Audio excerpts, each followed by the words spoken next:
Hello, my name is Exabu, and this is Unity of Command 2 Wintergewitter scenario on hard. 3, 2, 1. So let's look at this, in my opinion, last really difficult mission of the historic branch of the Stalingrad DLC, and this, what you're looking at right now, is pretty much the key to the mission. You really need to push into the enemy supply in that specific area. Otherwise, you're just not gonna win. You're just not gonna clear the area around Abganerovo and link up. So yes, this involves this, as you will see very soon. This will involve a lot of losses, which you can't really afford. And here, by the way, I'm not playing very efficiently. You can actually trap these rear-guarding enemies. And I knew they were rear-guarding. This wasn't my first try at this mission. So you can actually destroy both of them.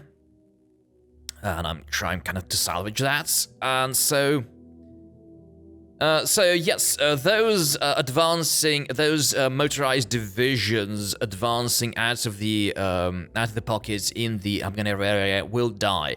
Yes, you are limited to 30 steps, German steps, losses, and it is the most difficult objective in this mission. But like, I don't think there is a way. There is a reasonable way of actually, I don't know why I did this. This counterattack around Nizhny Chir, I don't know why. It was a random attempt, like just exploring things.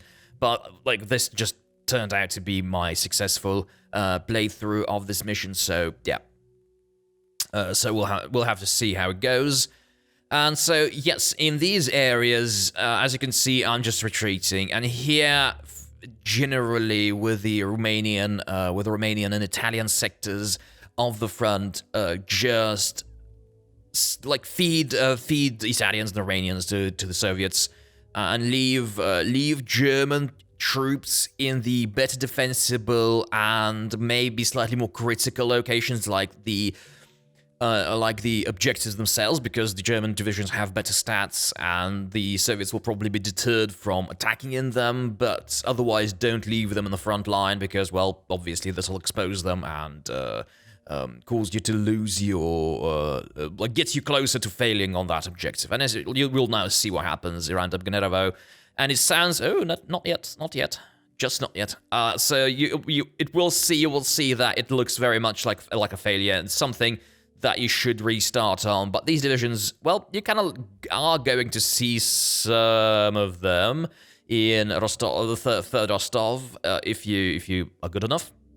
But as you can see, they will mostly die. There's just no way around it. Even though the Soviets lose quite a lot of troops, but the advantage of this place and this push here, one is obviously you take that supply hub and feed your troops in the pocket, which is great, but that's not the main goal. The main goal here is to disrupt the supply of the troops around Abganerovo, because they're very powerful in there, and you can actually do it. So they're already, like right now, most of them are already out of supply for one turn. So next turn, once I end the next turn, they're not gonna be able to attack, which is critical, meaning that, well, I'm gonna gradually whistle them down and destroy them without any threat to myself. And so right now, the only supply hub of concern for me is that supply hub, that's level 1 supply hub southeast of Abganerovo. Yes, it might be a bit tricky, and it might actually cause, right now, I am betting, there's no way for me to actually check it. Well, there is a way, but I'm not checking it right now. Like, those troops just east of Abganerovo are being fed. Like, they have potentially access to supply, to the supply, due to that level 1 supply hub, and I will have to destroy it. So this is something, or take it.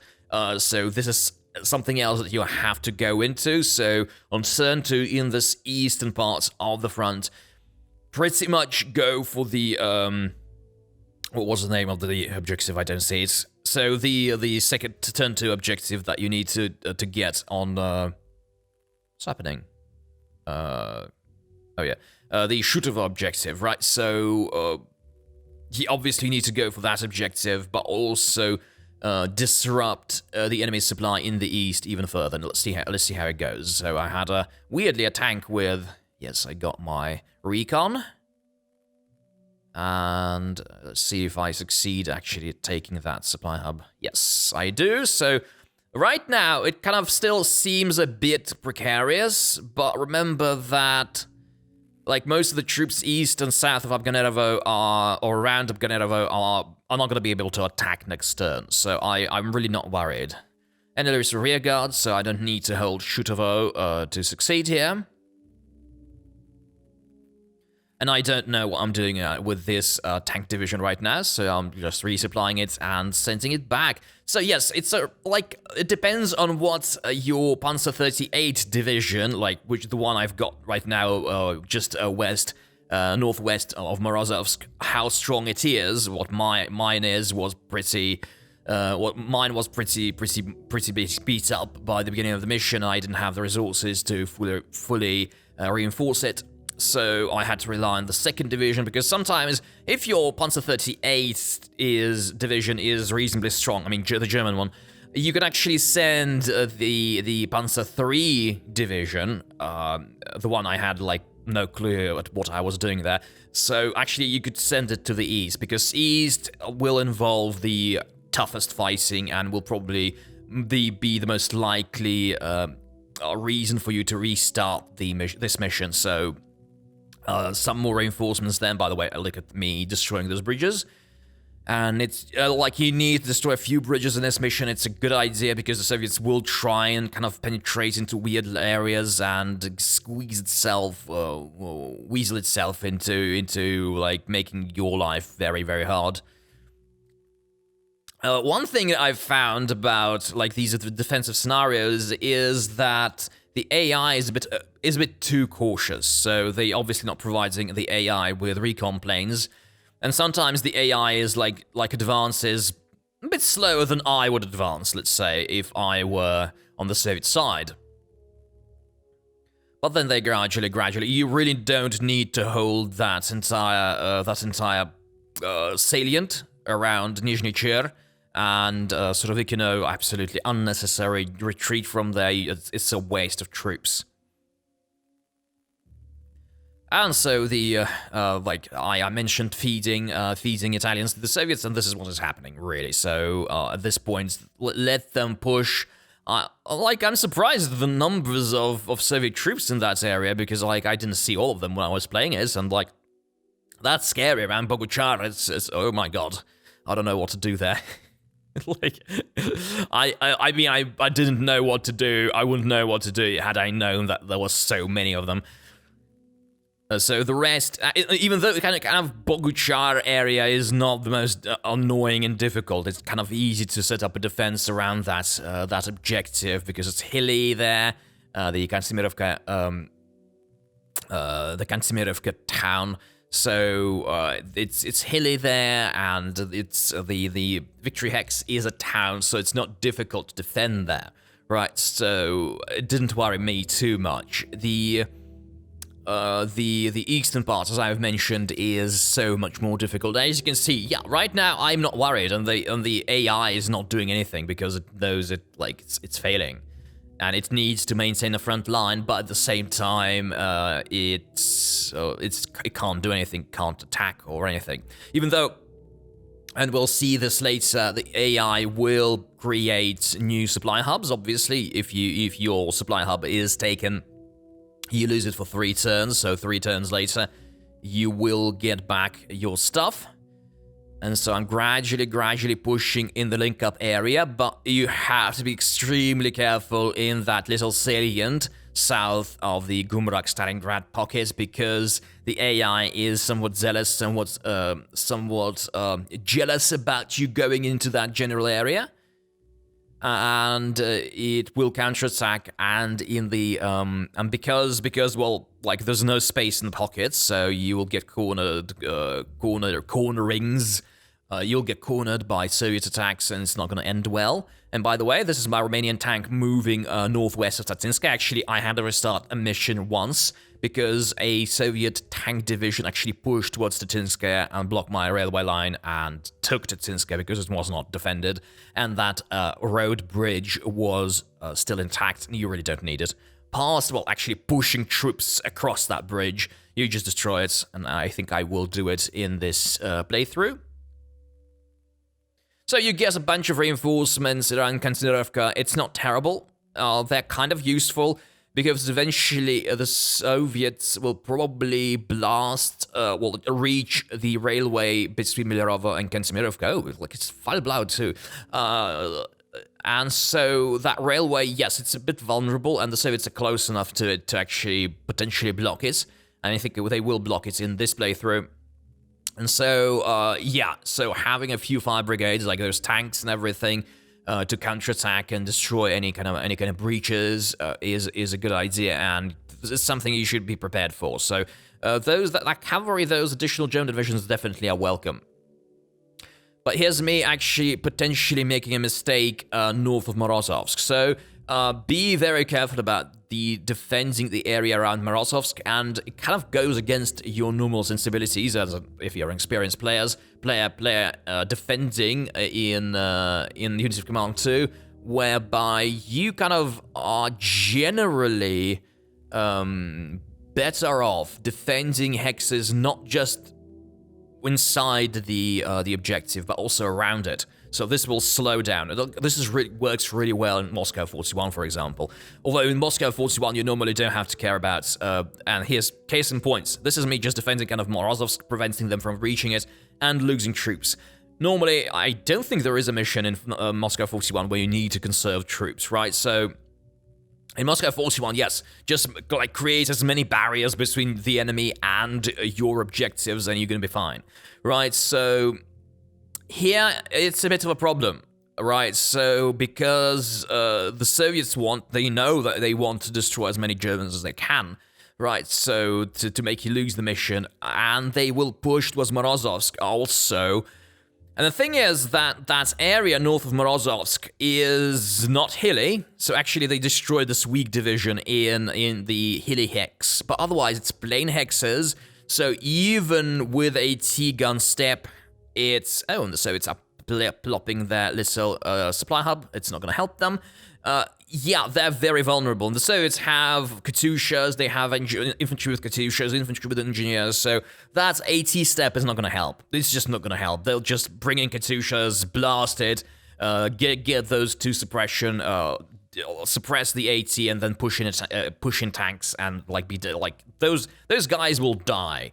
So effectively, you need to exploit the rivers around Morozovsk more, because it's actually like you just need to hold two hexes where a normal attack, not across the river, can take place, and place your stronger units there with obviously ATs, with entrenchment and everything. But otherwise, yeah.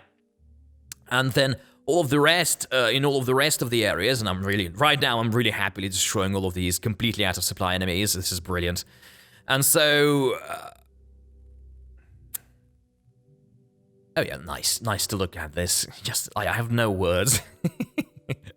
Alright, so yeah, you have to exploit those rivers, because the AI will be severely discouraged from pushing across the river if your troops are, like, decent, pretty strong, and they can, they are entrenched, and they are have defensive steps and everything, so, yeah. So create those, build your defensive lines, even if it kind of exposes Morozova. Build those defensive lines in a way, or Morozovsk. Build those defensive lines to try and conserve your troops as well, not just to hold Morozovsk. And generally, because as I said, not losing too many Germans is the more difficult objective in this mission. Doing that is your priority here. Not Morozovsk itself. I've never seen the AI take Morozovsk. To be honest, I've never seen the AI take any of the three Western objectives, right? I failed around Abganerovo and Link Up many times, and I've forgotten the name of the turn 2 objective. That one, gives you a tiger step. Actually, gives you a tiger step, which is brilliant. And here's me actually following on my own advice. So then I quickly realized that, oh no, you're gonna lose those divisions, and I pushed them behind the river so that like there is a river between me and them, and they will not be able to easily outflank me and push into weird places, maybe find weaknesses. And this is me also defending against potential Soviet incursions. This was like a bunch of very costly attacks, but I think it was worth it. Lost a bunch of tanks, which is not great, but that railway line need to survive, really need to be mine. Even though Kantemirovka, I'm betting, will be able to actually survive for another turn without too much trouble. Yeah, the Soviets, and this is pretty much this area between Kantemirovka and Milirova, if you're doing things right, I think that's as far as the Soviets get in this mission. So generally, the objectives in the West are not going to cause you too much trouble, like, unless you're trying to defend your initial lines, which is impossible. And by the way, here's that tank division trying to push towards Tatinskaya. Screw it. Not going to happen. I'm prepared for that, but that happened once and forced me to completely replay the mission, because that was, like, yeah, I just had no way of doing otherwise. I hadn't even saved properly and really had to completely replay the mission because of that. But now the AI, yeah, so I haven't destroyed the bridge, so I'm probably going to destroy the bridge next turn, just in case. But as you can see, the AI has managed to push a bunch of troops, a bunch of fresh, well-supplied troops into this area, and also set up a supply hub, which is from turn 1 or 2. So it's getting a little hairy here, and next turn I will have to take link up. And I'm happy to say that, like, as you clear the area around Obganerovo, you should also start clearing, like, destroying the Soviet divisions around Linkup, so that you can occupy hexes around it, as many hexes as you can, and prevent any Soviet counterattacks, because you need to take Linkup on turn 5, and it's very likely that you will take Linkup on turn 5, only on turn 5, not earlier. And the Soviets do their huge management stage. Let's see how it happens. What I do, actually, to be honest, I really don't remember. It's been like almost a week since I played this this mission, and I'm retreating. I'm retreating my weaker forces. Even though the Luftwaffe division is not bad at defense, it's got it's the same, like, the Luftwaffe divisions are the same as, have the same status as normal Soviet divisions. So it's 2 attack, 3 defense, and all those movements and armor stats are the same also. I think, like, it was 1 defensive armor step and 3+1 movement, right? So in defense, and 3 defense is the same as your normal German division. So Luftwaffe divisions are okay in defense, right? Unlike Jaegers and light divisions. Obviously, the German paratroopers are better in defense because they have 4, and which is absolutely brilliant, absolutely beautiful. And I've taken that supply hub. Like, the Soviets, the AI isn't always great at placing supply hubs, because generally the AI, it's something that I'd like to see the developers of 2x2 actually improving, because sometimes the AI is, like, notoriously dumb about plopping supply hubs, and we'll see. Actually, I'm preparing my Astrakhan commentary for this mission, and you will see, like, if you're listening to this, you will have seen it, because I'll post both videos at the same time. And so in Astrakhan, you can actually do weird raids deep into enemy territory. Well, not very deep into, but weirdly kind of deep into, like, very poorly supplied areas, just because the enemy keeps plopping new supply hubs to obviously supply its own troops, but only for me to kind of immediately take those supply hubs and exploit that and push my troops even further, because, well, I'm suddenly supplied, right? So I think it's maybe because they've certainly improved, the 2x2 are certainly working on the quality of the AI, and I think, like, really, I think Unity of Command 2, among many of its advantages over similar games and many of its strengths, one of them is certainly, and one of the biggest ones, is certainly the strength of its AI. Oh, by the way, this is the last turn, by the way. I've taken everything, and the game will offer me to actually finish this mission, so it's not going to be long until until this recording ends. But yeah, the AI is very powerful. They're working on it, so Stalingrad actually boasts an updated version of the AI, and so like it's really nasty and like actually functions pretty well in these defensive scenarios. Like not perfectly, I wouldn't say it's 105%. I would say like it's 90% great. So sometimes it's a bit passive in my opinion. It's like a bit too not aggressive enough in my opinion. Like it's in this Kontimirivka area. I think the AI should like do these straightforward pushes. Because, like, the player does not have enough forces. Okay, you kind of may destroy some of these tank divisions and, like, cut them off and everything. You don't have the forces to kind of maintain those pockets. The Soviets, like, will arrive and push with infantry and just kick your butt and maybe force you to lose a bunch of German divisions also. So, So maybe, yeah, there is that, but generally they're working on it and they're succeeding at it. So I'd like to see the AI be more intelligent with supply hubs as well. And I think this is it for the mission, because I've taken all of the objectives and the recording is ending. Thank you for listening, and until next time.